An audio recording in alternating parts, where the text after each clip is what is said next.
Hello, everyone. This is Backyard Musings, broadcasting live from the Double Wide in Apple Valley, California. I'm Steve. And I'm Scott, back in the backyard. Back in the backyard. And it's a beautiful day out today, isn't it? It is. It's beautiful. Yeah, it's hard to very believe nice. it's the end of January. I know, it was just raining all this weekend, and now it's nice. Yeah, it's very nice. Okay, so today we're going to talk about, I guess it's a continuation of the border. I mean, it's a hot topic in the news cycle.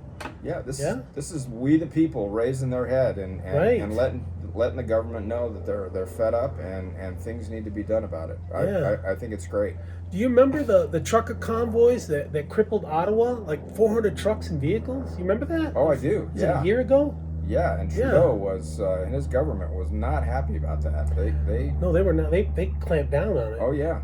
Yeah. It was a freedom convoy in Ottawa. They went all across the country, the driving to Ottawa, because it was sparked by these vax mandates that the government was forcing on the people. Right. And it ended in Ottawa. All the vehicles showed up in Ottawa. Right. And so to help these truckers out, there's a GoFundMe account that raised like $5.5 million US, and like 99,000 donors, grassroots. Yeah, so it's quite a movement. There's a lot of people that are paying attention to this and noticing this, and I think it's great that they're doing this. So it started when Trudeau said, "Okay, truckers, if you're coming back into the United States, let's say you've taken a load into the United States, you're coming back. If you're not vaxxed, we're going to quarantine you." Right, and if you're carrying, usually when they're coming back, they've got a load, right? Well, and it's time sensitive, right? If they're trying to make money, they got a load both Right. going both ways. Going right? and coming, yeah. And that's almost like being held hostage. It's exactly what it is, being Right. held hostage. Yeah. And in Canada, they were taking the people to buildings and then quarantine them in a building like a jail almost. Exactly, imprisoning them. Exactly. So, and at this time, Canada was dealing with inflation, supply chain issues, labor shortages, and bad weather. The cross-border quarantine only added to Canada's woes. Well, yeah, and again, we had our own supply chain issues during that period too. So, this is not good. I mean, this is government Overreach, way beyond overreach. So, as a result of this, Trudeau issued or used the Emergencies Act, it's a California law, to freeze the bank accounts of supporters. This also resulted in an avalanche of bank withdrawals. People didn't want to get their monies tied up. Like a run on the bank. Run on the bank. Yeah. And that hurt the banking system because they've got to have so much money in the bank, right, to do loans and stuff. Right. So the court system shot this down as an unconstitutional overreach. It was a blow to the Trudeau government. Well, that. Too bad, so sad. They extended their power there, and and again, it also affected people in the U.S. And what they do in their own country, even though it definitely did hurt those truckers, they had no right to be messing with the banking system, in the banking system, no right anywhere, or even especially in the United States, and not up in here. Yeah, I just cannot believe that man is still in power. I mean, he has been a real big disappointment. Well, if you think about it, if kind of like our guy. If the Liberals are mostly in major cities, I mean, Canada, most of the population centers are in major cities. It's not like, you got a robust rural, Canada, that's frontier. You know what I'm saying? Yeah, it kind of sounds like parts of California, right? Yeah, well, the metropolitan areas usually control what happens in our state, and that's a sad deal. Yeah, except in California, you don't have grizzlies eating you like you do up there. Definitely. Right. So, guess what? This is happening here, right? So, concerned U.S. citizens are now traveling towards the southern border to demand action from the Biden-Harris idiocracy to fix this wide-open flood of illegal immigrants. Yeah. Well, right? Again, I think it's great that they're doing this. They're bringing attention to a subject that has been, instead of the government doing stuff behind our backs, this is right out in the open. We have been able to see this, watch this. The media, whether you're on the left or the right, is covering this. Obviously, more so on the right, are you seeing the truth? But it's affected everybody. It's not just border communities, like we talked about in the past. It's affected everyone. Yeah, you hear that airplane? I think that's the government trying to listen in on it. It always happens when we broadcast. Are they flying low? Always. Are they To flying surveil, low? yeah.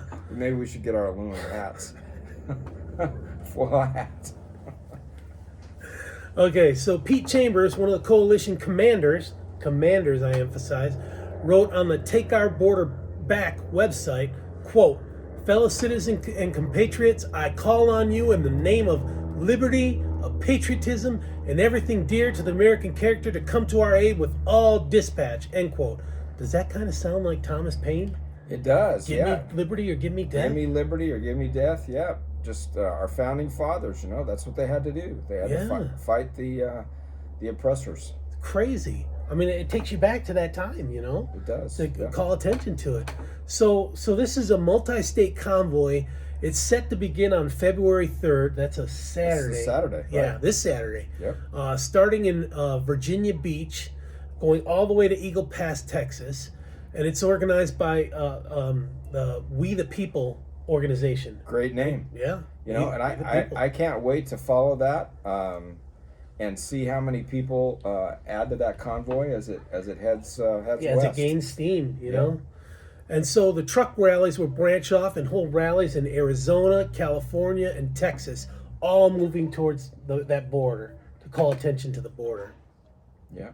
Sending a message. I love it. Yeah, sending a message to local, state, and federal officials. Close the border, deport all illegal immigrants in its plan to shed light on open borders.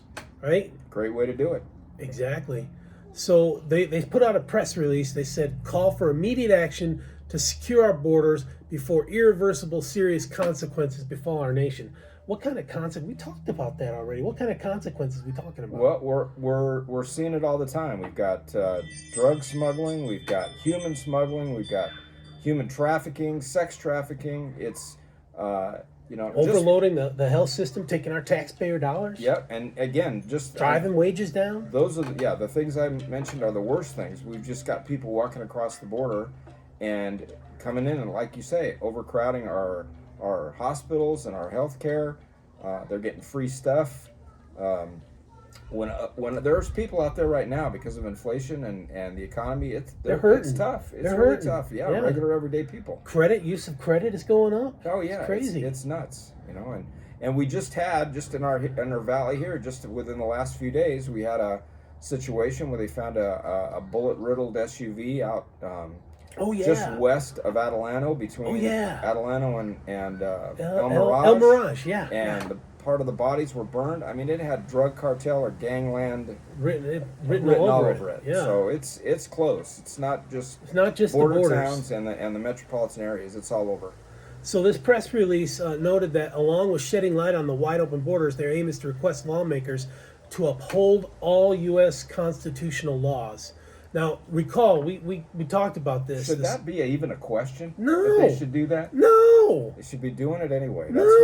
They should be doing it. For. That's what we pay them for. But you know that the other side, they like to do workarounds to work around this. So, but you remember, we talked about the Supreme Court sided with the idiocracy to allow agents to cut that razor wire down in Texas. But the Border Patrol now says, well, there's no plans to remove the razor wire unless there's an emergency. So what's going on between the idiocracy and the boots on the ground? Well, there might be a little... It's a stunt, isn't it? Yeah, it might be a little... it's a stunt, right? They might be seceding from the government. They might be, but I think if the boots on the ground are saying we don't need it, but the admin is saying yes, we do, it's like a political stunt. So... in addition to this, the Biden-Harris idiocracy also sued Texas over a recently passed state law that allows local and state law enforcement to arrest illegal immigrants.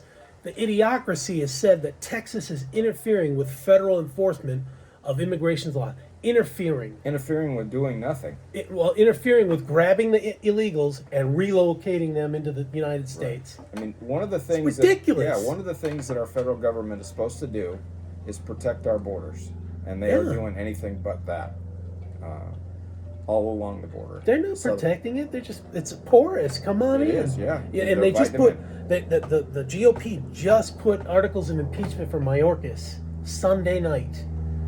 They published those. It's about time. Is there going to be enough vote in the Senate to convict? I don't know.